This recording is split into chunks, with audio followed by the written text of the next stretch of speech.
Et pour finir dans cette courte vidéo, nous allons voir ce que sont les hauteurs dans un triangle. Elles seront au nombre de 3 et voici leur définition.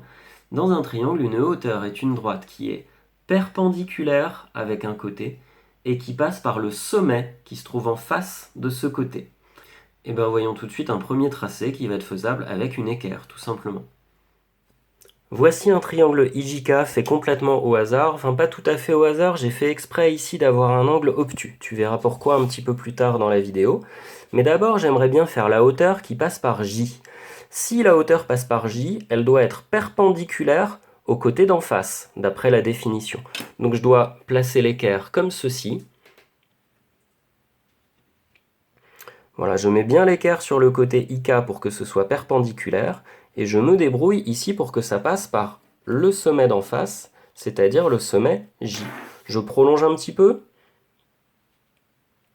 puisque finalement une hauteur c'est une droite, donc je peux la prolonger des deux côtés. La seule chose à coder sur une hauteur, c'est l'angle droit ici. Ce n'est pas le milieu, hein, il n'y a pas la même longueur des deux côtés, sinon ce serait une médiatrice. La seule chose, c'est que ça va passer ici par le sommet J. Et voilà, ceci c'est la hauteur issue du sommet J. On dit aussi que c'est la hauteur relative au côté IK.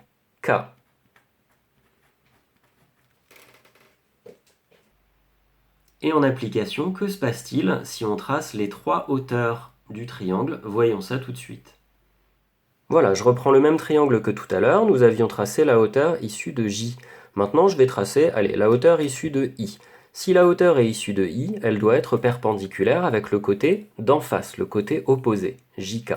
Je dois donc mettre l'équerre sur le côté JK, comme ceci par exemple, et me débrouiller pour que l'autre côté utile de l'équerre passe par le point I.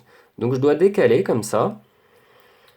Je ne sais pas si on voit bien à la caméra. Voilà, je suis bien sur le côté JK, hein, de sorte que ça sera bien perpendiculaire à JK. Et je fais passer l'autre côté ici par I. Hop, je trace la hauteur. Et voilà. Alors c'est un peu bizarre cette fois-ci, mais la hauteur, elle ne passe pas par le côté opposé JK. J'ai fait exprès, hein, c'est ce qui se passe en fait quand on choisit un triangle avec un angle obtus. Néanmoins, si je prolonge le côté JK, en mettant par exemple des petits pointillés comme ceci, eh ben on voit que c'est bien perpendiculaire avec le côté JK et que ça passe bien par I. Donc ceci est bien la hauteur issue de I. Ou alors, puisqu'elle est perpendiculaire avec le côté JK, je peux dire que c'est la hauteur relative à JK. Il me reste une dernière hauteur à construire, c'est la hauteur de K. Si la hauteur est issue de K, elle doit être perpendiculaire avec le côté d'en face du triangle, c'est-à-dire IJ. Je dois donc poser mon équerre sur le côté IJ, voilà, et faire en sorte que l'autre côté utile de l'équerre passe par K, comme ceci. Un côté de l'équerre sur IJ, l'autre côté de l'équerre passe par K. Je décale un petit peu, c'est pas très précis, voilà.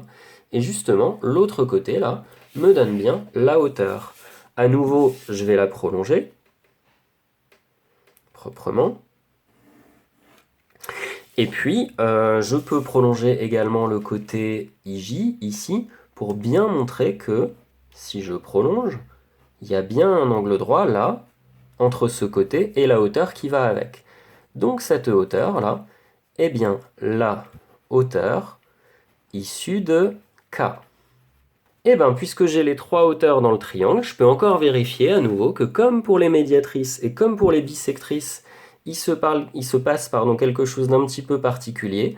Quand je prolonge les 3 hauteurs, je remarque que les 3 hauteurs, très exactement, passent par un seul et même point ici. Alors tu connais maintenant le vocabulaire, on dit que les 3 hauteurs sont concurrentes, et ce point a un nom particulier, on l'appelle l'orthocentre. Oh, c'est pas un mot utile à retenir, mais bon voilà, puisque ça se passe dans tous les triangles, que dans tous les triangles les 3 hauteurs se coupent en un seul et même point, on lui a donné un nom particulier, c'est l'orthocentre du triangle. Voilà.